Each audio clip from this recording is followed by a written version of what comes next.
Bonjour tout le monde, bienvenue à Conscience Plus. Aujourd'hui, un nouvel invité avec qui je vais parler de cosmogonie de l'être.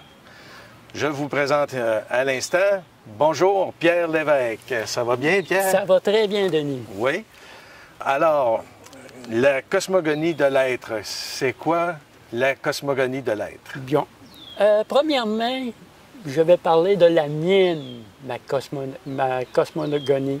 Pourquoi? C'est parce que chaque individu, justement, on peut dire qu'à quelque part qu'il est vraiment différent d'un autre individu. Mais, naturellement, l'ensemble fait en sorte qu'on est tous un peu semblables. Donc, à partir de là, on est des êtres qu'on évolue dans la troisième densité.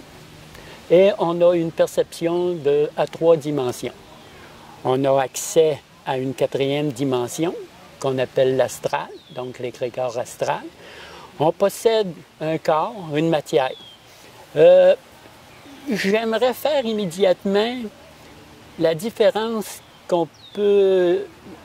Lorsqu'on parle de corps et de matière, c'est deux choses différentes. Donc, on a une matière atomique, composé d'atomes. Et on a aussi un corps électromagnétique. Et on a une autre matière, une matière électroplasmique. Disons que ça, c'est un terme que j'imagine qu'il n'y a pas beaucoup de personnes qui ont entendu ce terme-là, disons pour la matière. Justement, est-ce qu'on peut faire juste une courte pause pour dire un peu qu'est-ce que Pierre t'a amené à ces connaissances-là? C'est des connaissances que tu as acquises de quelle manière? Oui. Bon. Premièrement, lorsque j'étais jeune, on va commencer avec le tout début, mais je vais aller assez rapidement dans le temps. C'est bon. Quand j'étais jeune, j'avais surtout l'habitude de m'amuser seul. Donc, ma mère me disait souvent, « OK, va t'amuser avec tes amis invisibles. » Donc, je m'amusais, je conduisais un autobus, j'arrêtais. Mes amis invisibles, pour moi, ils n'étaient pas invisibles, mais mes amis rentraient dans l'autobus et lorsque je disais « terminus », tout le monde descendait. Donc, ça a été mon enfance. Après, lorsque j'avais environ 12, 13, 14 ans, commençait mon adolescence. Et là, bien, les amis invisibles ont petit à petit fait la place à mes voyages. Là, dans ce temps-là, c'était pas pour moi des voyages astro. La nuit, je me couchais. Et là, j'avais juste à penser que mon lit, c'était mon vaisseau spatial. Et là, je partais et je sortais par la fenêtre. Et là, j'explorais une bonne partie de l'endroit où j'étais. Ça, c'est mon adolescence. Ensuite, moi, je viens de la campagne du bas du fleuve. Donc, j'ai déménagé à Montréal, dans la ville même de Montréal. Et là, j'ai rencontré quelqu'un, mon épouse actuelle, effectivement. Et elle était aussi du côté astral, disons des voyages astraux. Et c'est là c'est elle qui m'a fait connaître Télopsen Rampa. C'était un moine tibétain. Bien, il y a eu beaucoup de controverses à ce sujet-là, mais une chose qui est sûre, que ces enseignements, lorsqu'on les mettait en pratique, bien, ça fonctionnait. Et c'est à partir de ces enseignements-là, lorsque, surtout son livre « Le troisième œil », on avait la collection J'ai lu et c'était dans la collection J'ai lu. Donc, le troisième œil, c'est à partir de ce livre-là que j'ai pris des techniques de décorporation. Donc, pour voyager en astral. Et là, eh bien, c'est à partir de là que j'ai commencé des voyages astraux. J'ai voyagé dans les différentes sphères astrales parce qu'il faut dire que l'astral comprend 7 niveaux vibratoires. Et à partir de là, eh bien, j'ai utilisé l'écran chronologique qu'on appelle. C'est l'écran du... parce que les annales akashiques, aussitôt qu'on rentre dans l'astral, on rentre dans les annales akashiques, donc dans les mémoires astrales. Et là, j'ai traversé ce qu'on appelle l'écran chronologique, donc l'écran du temps, pour faire des voyages, en premier lieu, dans ma vie actuelle, lorsque j'étais petit. Un anecdote facile, là, va vous dire, pour vous donner une idée.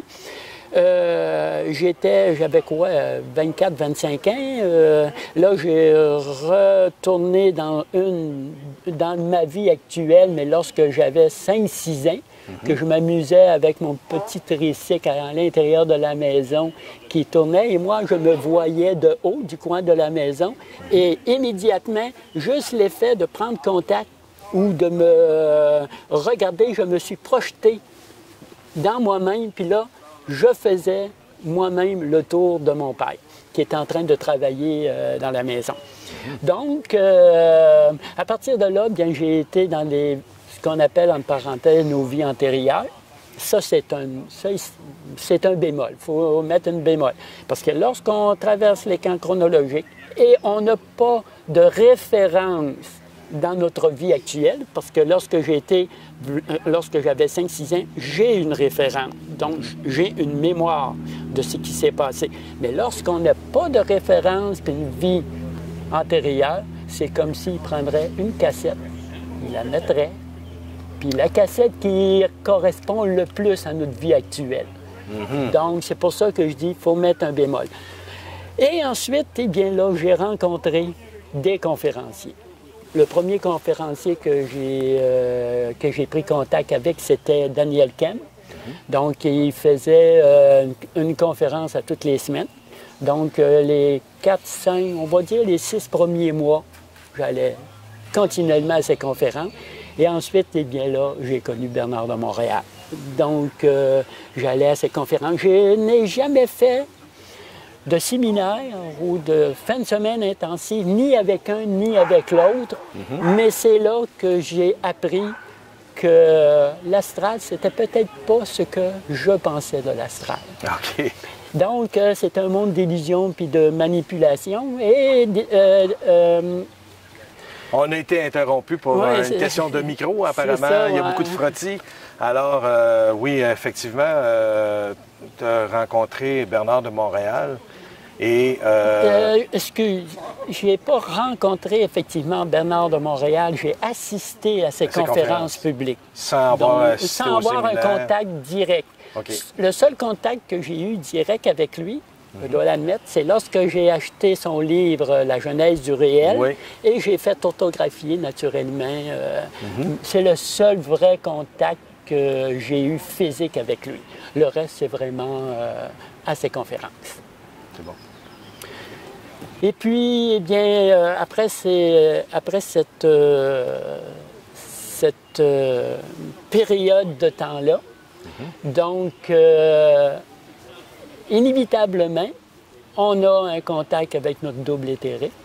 Parce que Bernard de Montréal disait très bien que c'est pas nous qui prenons contact avec le double, mais c'est le double, lorsqu'on est prêt, qui prend contact avec nous. Effectivement. Ah, je dis souvent, ma conjointe dit souvent, c'est le double qui a pris contact avec la bébête en bas. Donc, ah oui, un fait assez, c'est pas exceptionnel, mais c'était plutôt rare au niveau des voyages astro. C'était rare qu'on pouvait faire des voyages astro, disons, en couple. Moi puis mon épouse, on faisait nos voyages astro conscients ensemble. Là, on se couchait, on s'étendait juste pour se mettre en condition de décorporation. Lorsqu'on arrivait dans l'astral, là, on se regardait et on partait chacun de notre côté et on arrivait ensemble. On s'embrassait même dans l'astral et là, on redescendait dans chacun dans notre corps, c'est le cas de le dire. Et là, on discutait des choses qu'on avait vues au niveau astral. Apparaîtrait, ça, c'est assez rare, là, mais c'est assez courant pour nous là, qu'on faisait ça habituellement. Donc, c'est juste une anecdote en passant. Ça, quand vous faisiez un voyage astral de cette façon-là, un voyage astral, on fait ça loin de notre corps? Non, bien là, justement. Là, je vais raconter un peu d'après la croyance populaire. Non, la croyance populaire veut qu'il y a des doublements. Lorsque le dédoublement se fait, la conscience qui se projette dans notre matière atomique, il y a un transfert de conscience de la matière au corps astral. Donc, en premier, on voit le double astral qui flotte au-dessus de nous. Si vous prêtez bien attention à la décorporation, vous allez voir comme un nuage qui va faire un peu la forme de l'être que vous êtes. Et ce genre de petit nuage-là, fumé, c'est dur à expliquer, va petit à petit prendre votre forme, va prendre votre physionomie. Donc, vous allez vous voir tel comme vous êtes au niveau du corps astral. La conscience fait un transfert du corps, de la matière au corps, et là, vous voyez votre matière. Et fait que lorsque ça arrive les premières fois, la plupart du temps, on ne se reconnaît pas. C'est... quand je dis ça, on fait pas ça les yeux ouverts, on fait ça les yeux fermés, là. Non, c'est les yeux fermés.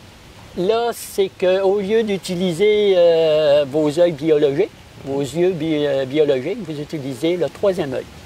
Donc, la vue se fait par le troisième œil et le son, bien, tout ce que vous allez entendre ou discuter dans l'astral, et bien, le son arrive par ce qu'on appelle la corde d'argent ou le fil d'Ariane. Ça dépend des personnes, comment ils l'utilisent, comment ils en parlent.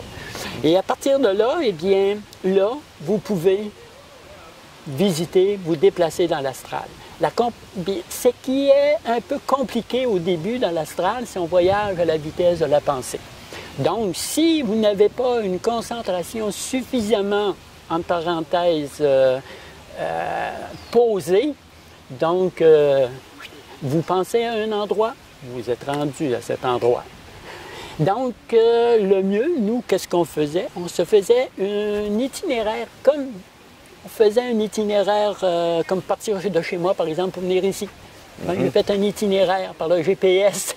Donc, à partir de là, on faisait un itinéraire. Si on voulait aller, exemple, à Paris, bien, on faisait un itinéraire. Nous, on était à Montréal, on passait par Québec.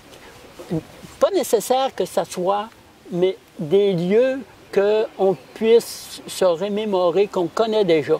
Et avant d'en arriver à Paris, pour que le voyage se fasse plus en douceur. Ça, c'est la manière conventionnelle qu'on entend parler au niveau de l'astral. Mais la réalité est tout autre. En tout cas, ma réalité à moi est tout autre. C'est que dans l'astral, on ne se déplace pas dans l'astral. Aussitôt qu'il y a décorporation, aussitôt que la conscience a transféré de votre matière atomique à votre corps astral, immédiatement, vous montez, moi je pourrais dire entre 2,5 pieds et 3 pieds, c'est-à-dire à peu près un mètre, à peu près ça, si au niveau français. Oui, 3 pieds, moi, c'est 3 pieds, on va dire 1 mètre. On va dire 3 pieds, ça va faire 1 mètre. Et là, le corps ne bouge plus, il reste là. Ah. Et c'est le décor. Premièrement, il faut comprendre que l'astral, c'est la réplique exacte de la troisième densité ici. Aussitôt que, peu importe à l'endroit où que vous vous décorporez, il va prendre l'espace astral, les mémoires, va prendre toutes les mémoires d'où que vous êtes et va les reconstituer et va devenir le lieu où que vous êtes. Et à partir de là, le mouvement se fait par l'illusion du déplacement, du contexte, du décor. Regardez, c'est un peu comme par exemple dans un jeu vidéo. Disons que vous avez un jeu de simulation avec une voiture. Vous avez la petite voiture et la petite voiture ne bouge pas. C'est le décor qui se fait et se défait au fur et à mesure que vous avancez.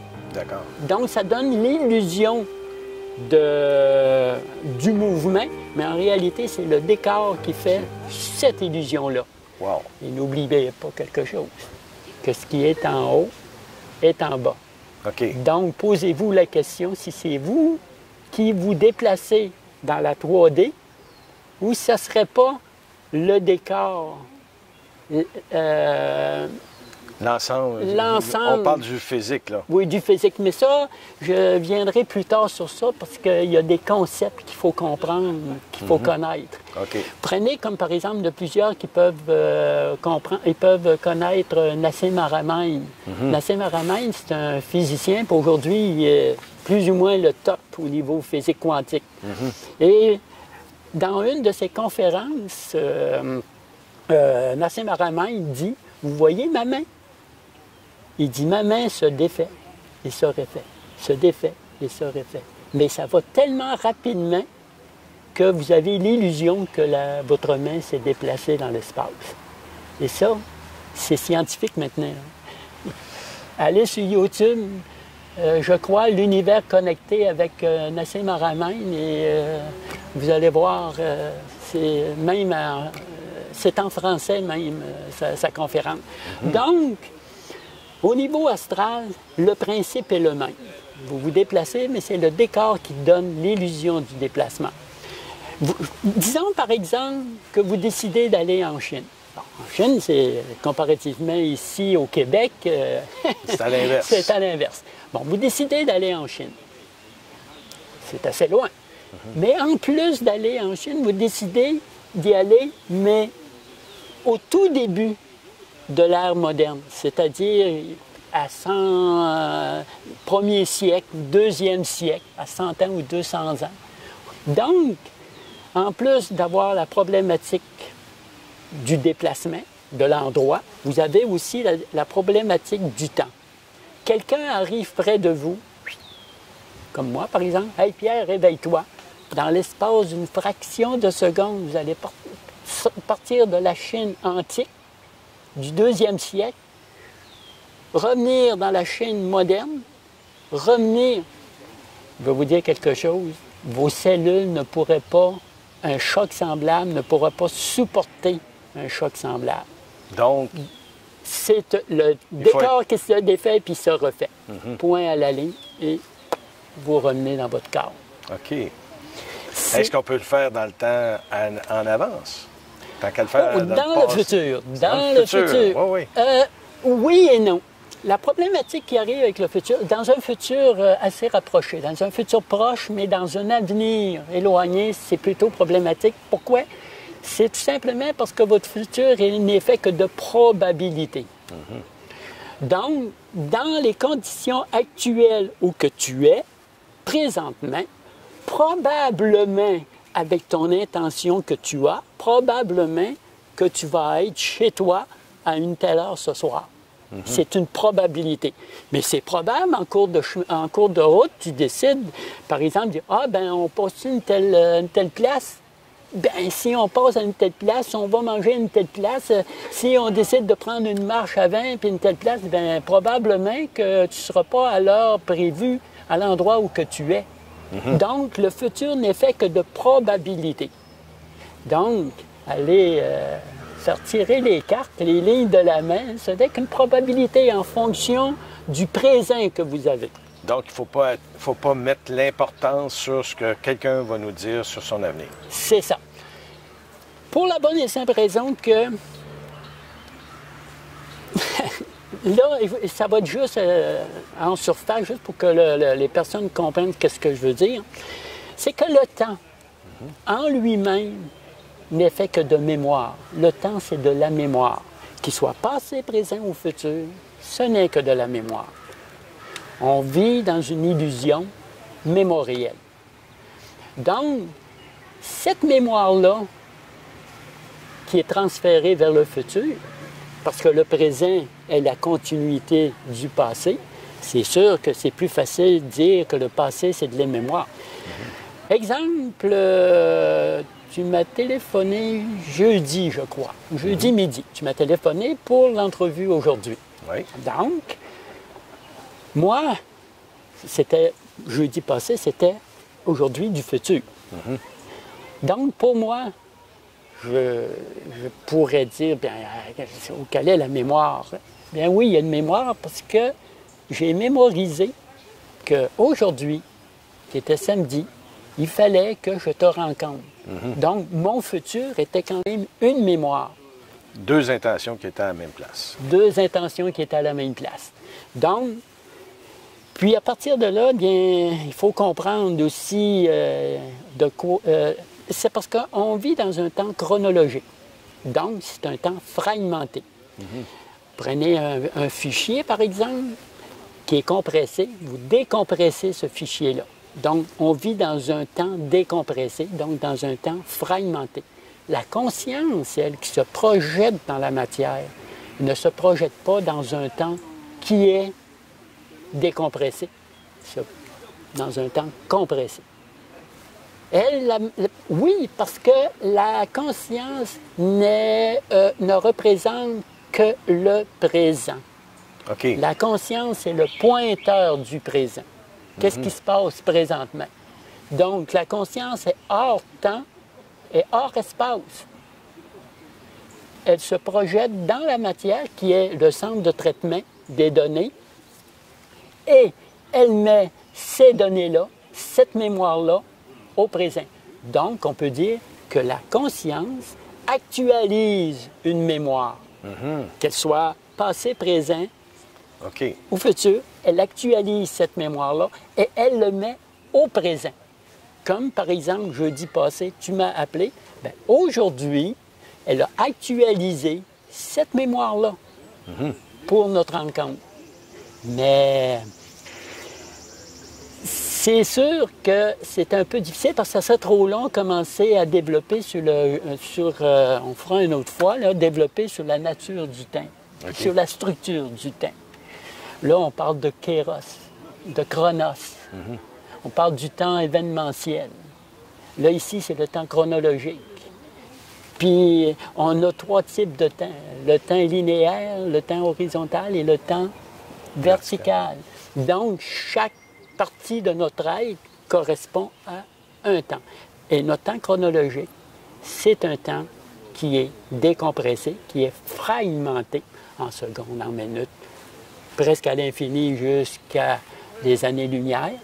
Et le temps horizontal, c'est un temps événementiel, mais qui est compressé. Et là, le temps vertical, c'est la conscience qui vient dans ce temps-là et actualise une mémoire qui est, pour l'instant, présent, mais qui a déjà passé. Ouais. Et là, bien, je ne t'en parlerai pas, je ne le développerai pas, mais le temps, qu'il soit présent, qu'il soit passé ou futur, le temps n'existe pas. C'est ça, c'est le temps présent qui existe. Le reste n'existe pas. Le présent, ouais. Voilà, ouais. Ouais. Mais si je te dis, par exemple, que la conscience actualise une mémoire, et on sait que la mémoire passée du temps et du futur n'existe pas, de quelle manière que la conscience peut actualiser une mémoire qui n'existe pas pour la mettre au présent? Ça, c'est un autre volet. Intéressant. Oui, parce que là, ça serait... là, il faut que je parle de la nature du temps, puis de la structure du temps, puis vraiment pour comprendre ce principe-là. Tu m'avais mentionné aussi que tu avais eu des contacts extraterrestres, des contacts... En tout cas, je te laisse nous parler de différents contacts que tu as eus. OK, c'est parfait. Mes premiers contacts, là, je ne te parle pas, par exemple, là, de mes amis invisibles. Hein. Là, non. On est rendu dans à peu près 25-26 ans. Là. On est adulte. On est adulte. Donc, mes premiers contacts que j'ai eus, c'était par voyage astro. Parce qu'il faut comprendre qu'un extraterrestre, il est extraterrestre lorsqu'il est dans la 3D, mais il est infraterrestre lorsqu'il est dans l'astral, dans la 4e dimension. Il passe toujours par la 4e dimension et ensuite viennent dans la 3D. Donc, premier contact que j'ai eu, les tout premiers, c'est naturellement un voyage astro. Mais c'est pas vraiment ces contacts-là parce que on peut dire que rendu avec ce type de contact-là, ce qu'on ne sait pas, c'est qu'il y a tellement d'illusions puis tellement de manipulation dans ce monde-là que n'importe qui peut se faire passer pour n'importe qui. Il peut aussi bien se faire passer pour ton frère qui est décédé, ton père qui est décédé, ou un extraterrestre qui vient de la planète Mars. Tu sais, dire, t'as aucune... C'est des entités qui ont accès à la mémoire à cacher. Donc, ils prennent la forme qu'ils veulent, ils savent même tes petits secrets les plus intimes. Donc, il n'y a pas de fiette. Donc, mes contacts que j'ai eus, vraiment, c'est lorsque j'ai commencé à voyager en physique. Donc, au lieu de voyager en physique, ouais. C'est quoi ça, faudrait développer. Bon, OK. On a une matière atomique qui nous sert à nous déplacer physiquement dans la 3e densité. OK. On a un corps astral qui nous sert à nous déplacer astralement dans la 4e dimension. Le corps astral est rattaché au corps physique, électromagnétique. Qu'est-ce que vous voyez, par exemple, une expérience, une lumière tamisée devant un mur le plus possible clair, blanc ou de couleur claire. Regardez avec une lumière derrière vous et vous allez voir votre champ entre vos doigts, vos bras. Ça, c'est votre corps électromagnétique. Plusieurs l'appellent le champ éthérique, mais le champ éthérique est tellement subtil qu'on ne peut pas le voir avec nos yeux. C'est le corps électromagnétique qu'on peut voir. Et qui dit dimension dit perception, mais qui dit densité dit matière. On a aussi une matière qui est rattachée, c'est une matière électroplasmique, n'est fait que d'électrons. Nous, c'est une composition qu'on a atomique de photons, d'électrons, de protons et de neutrons qui forment la matière physique de 3D qu'on a présentement. OK? Donc, la matière électroplasmique n'est faite, comme le corps astral n'est fait que de mémoire, la matière électroplasmique, elle est faite uniquement d'électrons et de photons. Donc, c'est une matière qui sert à voyager non pas en astral, mais dans, on appelle ça le temps spatial, la 4e densité. Un, c'est la 4e dimension, l'autre, c'est la 4e densité. Tu vas voir, j'imagine que tu vas mettre un schéma un peu là, qui va peut-être situer un peu les personnes. Parfait. Puis on expliquera plus tard dans une autre entrevue, c'est le schéma lui-même. Les personnes vont voir ça. Donc, on voyage en physique, matière électroplasmique, on voyage en astral, corps astral. À partir de là, nous, on est dans une bulle. On est ce qu'on appelle dans le spatio-temporel. Spatio-temporel, c'est le contenant, c'est l'espace, et le contenu, c'est le temps. 3e densité. Lorsqu'on parle de 4e densité, on parle de temps spatial. C'est le contraire. Le contenant, c'est le temps, et le contenu, c'est l'espace. Donc, c'est un vase un peu communicant. Prenez par exemple, puis aussi dans notre spatio-temporel, la planète Terre, parce que jusqu'aux dernières nouvelles, c'est ici qu'on est, c'est la Terre. La planète Terre est constituée comme une feuille, comme des pelures d'oignon, mais au niveau temporel. Parce que pour arriver tout à l'heure à mes contacts, là, vaut mieux comprendre. Donc, on a différents niveaux temporels qui constituent la planète Terre. Plus qu'il y a d'espace, moins qu'il y a de temps. Et plus qu'il y a de temps, moins qu'il y a d'espace. C'est de là qu'on choisit que ces êtres-là, les extraterrestres, intraterrestres, peuvent utiliser le temps comme lieu de transport, au lieu comme nous, on utilise l'espace comme lieu de déplacement. Donc, on peut utiliser aussi le temps. Pour ça, il faut savoir qu'est-ce que c'est l'espace, de quoi est constitué notre espace. Je parlais il n'y a pas tellement longtemps à une personne, une de mes amies, puis elle me dit « Hey Pierre, j'ai beau demander à l'univers, me concentrer, méditer, j'ai beau demander à l'univers quelque chose de bien précis qu'elle voulait avoir, je n'ai pas de réponse, ça ne fonctionne pas. Es-tu capable de me dire pourquoi? » Là, j'ai dit à la personne, « Où situes-tu l'univers, toi? » Ah ben ça, c'est au fond du cosmos. L'univers, c'est loin, loin. Pas étonnant que tu n'aies pas ce que tu demandes de réponse. Tu sais, le temps que ça arrive au fin fond où tu mets ta réponse, ta question ou ta demande, le temps que tu reçois, c'est évident, ça va te prendre 2-3 vies, 2-3 réincarnations avant. Mais là, je lui disais, sais-tu que du bout de tes doigts, tu peux toucher l'univers. Tu touches l'univers au bout de tes doigts. De quoi est constitué l'univers? L'univers est constitué d'espace. Mais l'univers en elle-même, c'est l'éther. C'est l'hydrogène gazeux au niveau ésotérique qu'on appelle éther, l'éther. Donc, si toi, tu te dis, à partir de maintenant, tu changes ta perception, l'univers est au bout de mes doigts, bien, ça ne te prendra pas des réincarnations avant que tu aies une réponse. Une réponse.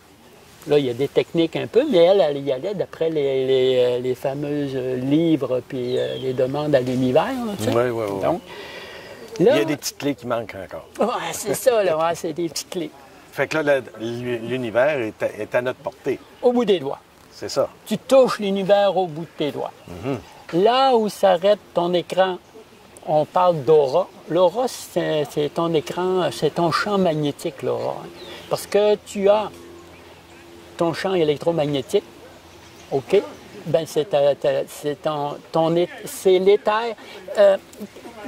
Le champ éthérique, c'est pas compliqué. C'est un champ magnétique qui est électrifié. Et lorsque ce champ-là est électrifié, il devient éthérique. Parce que c'est un champ électromagnétique.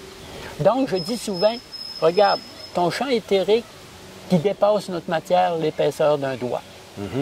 Ton champ électromagnétique, la largeur d'une main. Et ton champ magnétique au bout de tes doigts. C'est ça. Ça fait comme un genre d'œuf. Ça, c'est ton champ magnétique. Est-ce qu'il peut être plus loin, plus étendu?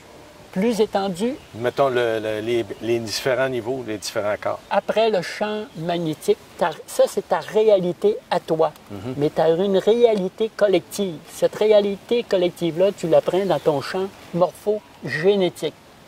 Et ton champ morphogénétique, le mien, le tien, 7 milliards, 8 milliards d'habitants, sont tous reliés au champ morphogénique de la planète elle-même. Qu'est-ce qui fait notre réalité? Peu importe, toi, que tu crois ou non en quelque chose, bien ce quelque chose-là existe parce qu'un autre va croire ou une série de personnes va croire et leur champ morphogénétique étant relié au champ morphogénique de la planète, eh bien, cette chose existe. OK. C'est pas parce qu'on ne voit pas que ça n'existe pas. Si on est sur Mars? Là, si on est sur Mars, ça, c'est une autre histoire. Parce que Mars, c'est moins pire parce que c'est une planète tellurique. Nous, on est sur une planète tellurique. Mais lorsque tu es sur Mars, ça, c'est un autre concept. Comment je pourrais bien dire ça, donc? Je serais porté à dire qu'est-ce que Jésus avait dit, rendez à César ce qui est à César et à Dieu qu'est-ce qui est à Dieu. Rends à Mars qu'est-ce qui est à Mars et rends à la Terre qu'est-ce qu'elle lui appartient. Toi, tu es sur la Terre. Pour aller sur Mars, il faudrait que tu deviennerais un astronaute et que tu arrives sur la planète Mars. Mais l'astronaute qui est sur Mars, lui, il va vivre quoi? S'il n'est pas relié avec la morphogénique... La morphogénétique de la planète, bien, il va être relié à la morphogénique de la planète Mars. Sauf qu'il va être à l'extérieur de l'astral. L'astral, c'est une bulle qui enrobe la Terre. Tu as la stratosphère, puis tu as la couche extérieure qui est l'ionosphère, et tout à l'intérieur de ça, c'est de l'astral. Tu baignes dans l'astral. OK. Comme tu baignes dans l'eau. L'hydrogène, ici, là, l'air, c'est des particules d'hydrogène avec de l'oxygène puis de l'azote. C'est ça que tu respires. Donc, tu baignes dans l'eau. On dit souvent, as-tu vu le poisson? Il est mouillé, il baigne dans l'eau, il ne sait même pas qu'il est dans l'eau. Bien, nous aussi, on est dans l'eau, puis on ne sait même pas qu'on est dans l'eau, mais on est aussi dans l'astral. Dans parce qu'on fonctionne avec un bloc psychologique. Ouais. Je ne sais pas si on a eu des impressions des astronautes qui sont allés sur la Lune. Comment eux se sentaient quand ils étaient sur la Lune. Mais en tout cas, ça, c'est une autre histoire. Il faudrait, ça, c'est une autre histoire. Il faudrait demander à ces personnes-là, de quelle manière ils se sentaient sur la Lune. Parce que là, on est complètement dans une autre... un autre registre. Oui, dans un autre registre. Puis surtout qu'aujourd'hui, on commence vraiment à débunker cette histoire de Lune-là, disons, Ouais. Donc, c'est difficile à commencer à voir quelque chose d'arrêté, puis c'est pas le propos d'aujourd'hui non plus. Effectivement. C'est mon imagination qui est partie. C'est ton imagination, c'est ça. Là. Non, là, ce qu'on était rendu, surtout, c'est mes propres contacts que j'avais. Là. Donc, pour faire un lien assez rapide, là, c'est qu'avec des extraterrestres, certaines factions d'extraterrestres, j'ai eu des contacts assez intéressants. J'ai des communications, une chose très, très, très importante. Lorsque vous vous trouvez en face d'un extraterrestre, ne le mettez jamais au-dessus de vous. Jamais. Ils vont vous manipuler. Il faut être toujours légaux. C'est pas parce qu'on est des terriens qu'on n'est rien. Ouais. On est égaux. Donc, et lorsqu'on rentre en premier lieu physiquement avec des extraterrestres, parce que c'est surtout mes contacts, je les ai eus surtout en physique, mais lorsque j'ai eu des contacts physiques aussi avec des extraterrestres, toi, là, tu m'entends. Donc, le son rentre par tes oreilles et c'est le cerveau qui fait le balancement du son. Donc, le son vient de l'extérieur vers l'intérieur. Quand tu parles avec un extraterrestre, le son vient de l'intérieur vers l'extérieur. Autrement dit, au lieu d'entrer, il sort. Et ça, les premières, quand tu prends conscience de ça, c'est assez spécial. Et je dois te dire que tu fais des voyages astraux, donc tu vas communiquer avec ces êtres-là de manière télépathique. L'extraterrestre ne fonctionne jamais au niveau télépathique. Télépathique, là, il y avait une personne, c'était un Américain qui faisait de la vue à distance, la voyance à distance. Oui, puis Ego Swan? Ça se peut, oui, ouais. Ça se peut, Ego Swan, ça se peut. Et donc, lui, il y a un intervieweur, justement, qui lui avait dit « Hey, quand tu te projettes comme ça, il dit, c'est par télépathie. » Il regarde, il dit « Veux-tu rire de moi, toi, par télépathie? » Il dit « C'est de la merde, ça. » Il dit « C'est pour faire croire ça. C'est pour vous empêcher de faire. » Les ondes télépathiques, là, imagine-toi, par exemple, anciennement, moi, je viens dans un milieu rural. Donc, il y avait une ligne téléphonique pour environ 12-13 personnes sur la même ligne. On distinguait simplement l'endroit où on était avec des sonneries. Ça marchait avec 5 sonneries. 2 coups, 2 petits coups, 3 grands coups, puis là, des alternances comme ça. Donc, lorsque le téléphone sonnait, là, tu attendais pour voir si c'était chez toi ou ailleurs. Si c'était chez toi, tu décrochais. Mais là, tu attendais clic, clic, clic, clic, clic. Mais il y avait tellement de personnes qui décrochaient que ça faisait des parasites, ça ligne. Tu tu comprenais absolument rien. Ben, télépathique, c'est comme ça, les ondes télépathiques. Donc, un extraterrestre qui va rentrer en communication avec toi, c'est pas avec ça. Il va communiquer avec toi par faisceau d'ondes magnétiques. Il va se calibrer directement sur ton cortex cérébral. Il va prendre ta fréquence cérébrale, puis là, il va directement. Pas de... Et ça, lorsqu'on commence à voyager en physique, c'est le plus gros problème qu'on a. Le cerveau, lui, il fonctionne par 2 canaux. Image, son. En astral, c'est 3e œil, image, corde d'argent, son. OK.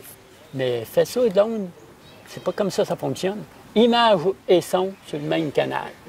L'autre, quand il reçoit ça, le cerveau, parce qu'oublie pas qu'on fait l'expérience de la matière, donc le centre de traitement, peu importe de quelle manière tu fonctionnes ou que tu vas voyager avec les corps ou matières, toutes les informations sont toutes acheminées ici. Et ensuite cellularisées par l'ADN dans les cellules.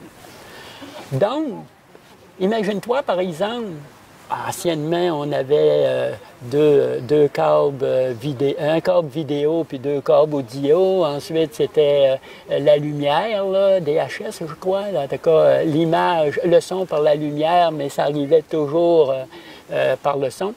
Maintenant, on est rendu avec des câbles HDMI. Les deux ensemble? Les deux ensemble. Mais ça te prend un décodeur, par exemple. Une vieille TV ne peut pas faire ça. Là. Non. Donc, ça prend une mise à niveau du cerveau. Et avant ta mise à niveau du cerveau, soit que j'avais les images, pas de son, ou soit j'avais le son, pas d'image. Avant d'en arriver à avoir un peu un bourdonnement, ou là, petit à petit, tiens, là, mon cerveau a commencé à... Parce que maintenant, on sait que le cerveau peut fabriquer de nouvelles neurones. Oui. Tu sais, on s'en vient, là. Donc, avant que le cerveau puisse relocaliser, avant que le cerveau puisse se reformater pour ces nouvelles informations-là, eh bien, il y a un laps de temps. Donc, avec des extraterrestres au niveau en physique, après ça, ben moi et mon épouse, on a eu physiquement, là, quand tu vois apparaître un vaisseau plasmique, puis là, à partir de ce réseau plasmique-là, là, il devient plus dense. Le plasma devient plus dense parce qu'on a une matière électroplasmique, donc ça nous donnait plus l'opportunité ou plus... C'est parce que tu ne peux pas utiliser quelque chose que tu ne connais pas. À l'instant où que tu sais que ça existe, là, tu peux commencer à l'utiliser. Exemple, avant ça, tant qu'une personne ne savait pas qu'un double astral existait, il ne pouvait pas utiliser son double astral, il ne sait pas qu'il existe. À l'instant, hey, apparaît que ça existe, le double astral. Apparaît que c'est possible de faire des voyages astraux. Petit à petit, là, tu commences à utiliser. Donc, la matière électroplasmique pour se véhiculer en physique, astralement, physiquement, en physique, bien, tant qu'aussi longtemps tu ne sais pas que cette matière-là existe, parce qu'elle a été occultée par le double astral, tu ne peux pas l'utiliser. Si tu ne sais pas qu'une nouvelle voiture existe, tu ne peux pas utiliser cette voiture-là. Donc, là, on a eu des contacts plus ou moins. Ensuite, avec les intraterrestres, ça, c'est des confrontations. Ah oui? Ah, Seigneur! Ça, c'est... avec des semblants, je ne sais pas trop quoi, là, de prise de possession, d'implants, de tout. L'une des dernières, là, en date, là, ça fait un bon petit bout de temps, c'était 2 grands reptiliens avec 2 gris. Okay. Eux autres, le soir, c'est leur prédiction. Ils ne viennent jamais le jour, hein? Le soir, quand ils étaient couchés, là, tu sais. Donc, ils arrivent, puis là, ils ont voulu m'implanter ce qu'on appelle un implant biologique. L'implant biologique, moi, j'avais déjà mes propres protections. Je m'imaginais mentalement des murs de briques. Mais eux, traversait le mur de briques. Traversait le mur de briques. Traversait. Et là, j'étais rendu aux limites de ma protection dernier. Là, je leur dis, traversez pas ce mur-là, parce que vous allez le regretter.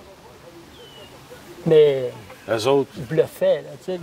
Et là, ils ont traversé le mur, mon dernier mur mental. Et là, ils sont arrivés, mais j'ai entendu quelqu'un en arrière de moi. Il dit, fais-toi-en pas. Il dit, on s'occupe. On va s'occuper de lui. Et là, il m'a dit tout simplement, il dit, qu'est-ce qu'on fait avec son implant? Moi, j'ai dit, retour à l'expéditeur. Arteka, je te mens pas, il te l'a eu dans le front. Je pense qu'il ne s'est pas encore remis aujourd'hui. Et là, c'était mon premier contact avec ce qu'on appelle un être extratemporel. ah, Oui, ça, OK. c'était lui. Et là, il me dit, là, on commence à avoir des contacts. J'ai dit, ben, d'où vous venez? Là, il dit ça. Ben, il dit, écoute, là, il dit, je viens pas d'une autre dimension. Je viens pas d'une autre planète. Il dit, je suis un extratemporel, il dit, de ta propre planète, la planète Terre. Puis c'est là qu'il a commencé à me parler, à m'instruire de la structure de la planète elle-même. Au niveau temporel, là, hein, je te parle au niveau temporel. OK. C'est OK. de là, comme le physicien Jean-Pierre Petit, par exemple, disait, plus qu'il y a d'espace, moins qu'il y a de temps, et plus qu'il y a de temps, moins qu'il y a d'espace. Et c'est là que, au niveau temporel, la Terre creuse, pour moi, appartient au 4e niveau temporel. Les maîtres du monde au 5e, et là, tu as la Terre de carbone. Et dépasser le 5e, lorsque tu arrives au 6e, tu commences à avoir la Terre de quartz, la Terre de cristal. N'oublie pas que l'enveloppe principale de la planète, c'est une enveloppe de quartz et de cristal. Hein. Ben, Tu le vas- sable, Ben oui, le sable en est. Nassim Haramein, nous, on a souvent l'expression de dire on est des êtres de carbone. Nassim Haramein, dans un de ses livres, dans ses conférences, il dit très bien, il dit, nous sommes des êtres, on est fait d'un alliage de silice et de carbone. Le carbone vient après, la silice. Le carbone, c'est juste que ce que tu peux voir à l'extérieur. C'est du carbone. Tout ce qui est à l'intérieur, c'est de la silice, c'est fait. Tes cheveux, c'est de la silice. Ta structure osseuse, c'est de la silice. Tes ongles, c'est de la silice. En tout cas, dans le cytoplasme de la cellule, où baigne ton noyau, l'ADN, eh bien, il y a des particules de silice. Il y a un nom spécial pour ça. Là. Je ne l'ai pas en mémoire, là, malheureusement, là, mais c'est de la silice. Et le noyau de l'ADN, c'est le nucléide. Le nucléide étant ce qu'on appelle, nous, la cellule nucléaire. Et le cœur de cette cellule-là, nucléaire, c'est un petit trou noir. C'est par là que rentre la lumière. Donc, la conscience se projette dans la matière. Elle prend les chakras. Oui, les chakras, c'est des portes d'énergie, hein, des centres d'énergie. Mais pour rentrer dans la matière, c'est là qu'elle rentre, dans la cellule, à partir du nucléide. Il y a un atome mental aussi, hein, de par lequel, justement, la lumière peut sortir ou comme peut rentrer, je ne sais pas. Là. Mental, tu dis? Oui, un noyau, Noyau mental. un atome mental. Un atome mental. Bon, maintenant, on va commencer. Un trou noir. Pour ça, oui, un trou noir, c'est un vortex. Un vortex. Mais juste avant qu'on aille un petit peu plus loin, je dois faire une intermission. OK. Et puis, c'est parce que les gens voient cette émission présentement et il va y avoir une suite à cette émission-là, mais seulement qu'à l'automne. Oh! Parce que pendant la période d'été, les gens Ouais, prennent des ouais. vacances. Moi, je vais prendre aussi des vacances. Moi aussi. Toi aussi, Ah, bon, ouais. c'est ça. Le mois d'août, je ne suis C'est presque ça. pas Et accessible. puis, justement, je vais justement en parler à tout le monde. Voilà. Aujourd'hui, c'était la dernière émission du printemps. Et tout l'été, finalement, ben tout le monde, vous avez une vie à vivre, vous avez des choses à faire. C'est tellement court, en tout cas pour nous, au nord justement, de la planète. On a l'hiver et l'été, c'est pas comme à l'équateur. Alors, nous, l'été, bien sûr, on essaie d'en profiter le plus possible. Et comme la plupart des gens à qui on s'adresse sont du même type que nous, vous allez sûrement profiter de l'été. Durant l'été, je vais continuer, moi, à donner des interviews comme ça. Et je vais commencer à présenter cet automne ces différentes interviews. Il est prévu que l'on puisse présenter, selon ce qu'on a parlé ensemble, présenter des petits cours ou peut-être même des conférences, des ateliers qui vont permettre justement à tout le monde de pouvoir en savoir plus sur différents éléments. Comme on dit, connais-toi toi-même et on connaîtra l'univers et les dieux. C'est ça. Alors, c'est justement le but de Conscience Plus, c'est de prendre conscience de soi, c'est de prendre conscience de la manière qu'on est constitué, qui on est, de manière à pouvoir continuer à se développer puis continuer à évoluer. Alors, je vous invite à revenir avec nous à partir de cet automne, à partir de septembre. On redémarre justement les interviews, les émissions. Et on va voir la suite, justement, avec Pierre à partir de l'automne prochain. Alors, je vous remercie d'être présent avec nous, que vous avez été présent avec nous depuis le mois de janvier déjà. Et vous avez un petit peu la couleur, ce vers quoi Conscience Plus se dirige, c'est-à-dire vers la conscience, vers la connaissance de soi. Alors, merci beaucoup à tout le monde. Bon été à tout le monde. Et profitez-en, profitez de vos vacances. Merci d'avoir été avec nous jusqu'à présent. Au revoir. Merci beaucoup, Pierre. Ça m'a fait plaisir. Inscrivez-vous afin de ne pas manquer les prochaines émissions qui paraîtront dès le mois de septembre. Et il y aura aussi quelques petits quickies, si on peut dire ça comme ça, durant l'été. Et certains articles vous seront disponibles. Alors, inscrivez-vous tout de suite en cliquant sur le lien en haut de l'écran ou en vous inscrivant à savoir à conscienceplus.com. Merci et à la prochaine.